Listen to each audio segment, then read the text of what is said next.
Hello, everyone, and welcome to the NFL Draft Review Series presented by Deep Fried Draft. My name is Brian Bosarge, and we're going to talk about the Cincinnati Bengals. Not a bad draft for the Bengals, if not a bit boring. But they attacked some needs that they had and got some good value late in the draft. So let's get right into it. Their first round pick was 21st overall. After they had moved back, were originally slated to pick 12th. They traded swap picks with Buffalo and acquired left tackle Cordy Glenn, which would have been their biggest need coming in to be a left tackle. So they didn't have to worry about that. So now that became their second biggest, their biggest need coming in was a center. And they saw their top target go off the board at one pick before them, Frank Ragnow from Arkansas. So they grabbed Billy Price from Ohio State. Now, Price didn't have a pre-draft workout because at the combine he tore his pec doing the bench press. So that probably hurt his value a little bit in my eyes. I had Price as the number 3 center. They're all very good. All very good center prospects. But Price was number 3 on that list for me. So a little lower value than what normal probably would have been for Billy Price. But he's an instant day one starter for the Bengals. Jesse Bates was their second pick 54. The redshirt sophomore safety from Wake Forest. Highly productive player. Bates will probably be their third safety if they go to a 3 safety look in the nickel. Pick 77 in the third round, they take another Ohio State player in Sam Hubbard. I liked Hubbard. I thought Hubbard could have, honestly, I thought he could have snuck into the first round. The Bengals get him at 77. Another guy who was a rotational guy at Ohio State, but has the traits, is a good athlete. I think he'll fit good in the Bengals rotation. They had made a trade that second round. They had moved back 8 spots with Kansas City in the second round, and they moved up 22 spots here in the third round, and that lets them take super athletic linebacker from Texas, Malik Jefferson. Jefferson was not asked to cover much at Texas, but he's a run and chase linebacker, and definitely has the tools to do it, so we'll see what happens there.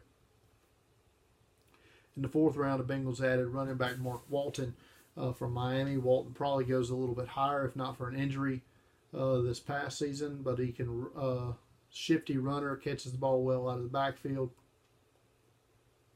Should be the number 3 back for the Bengals. 3 picks in the 5th round, and they take Devontae Harris, a corner from Illinois State, with 1 pick here.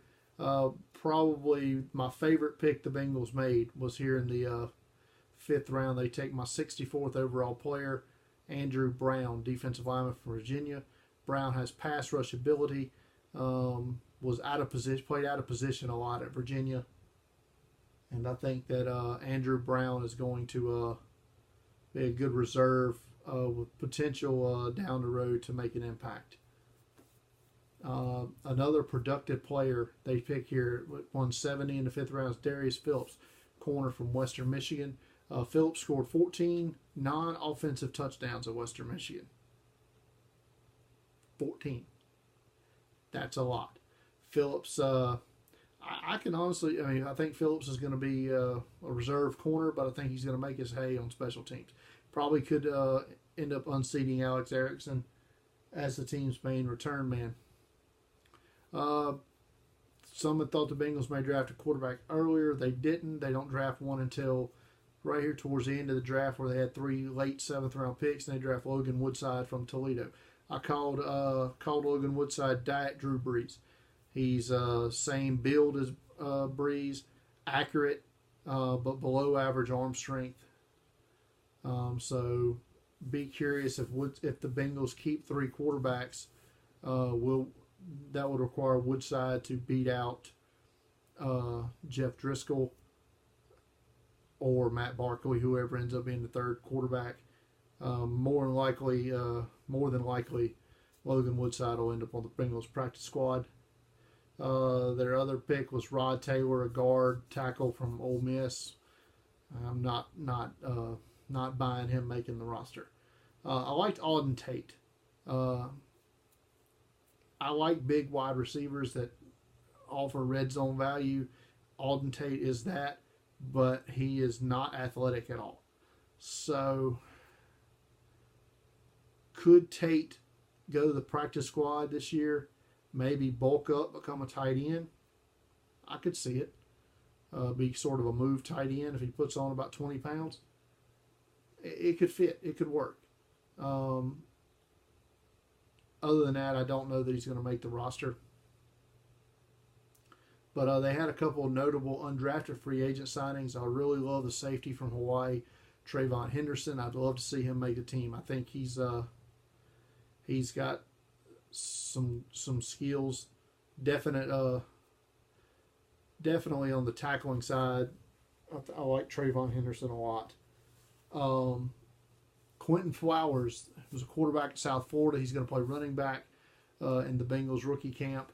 It's a great story. But he was not going to be a quarterback in the NFL, so he's changing positions. I don't know if he's going to push for a roster spot with Cincinnati, but he's a great story nonetheless. And Javon Rowland-Jones, very productive edge rusher at Arkansas State. Another one's uphill climb for him to make the roster, but he was very productive for the Red Wolves. Total value, the Bengals finished second in the NFL. Average pick value, the Bengals finished second. Their money value, they finished ninth in the league. So overall, pretty good draft for the Bengals. Like I said, if not boring and safe, but a good draft overall for Cincinnati. That's going to do it. We're going to get to the Cleveland Browns next up. Thanks for watching.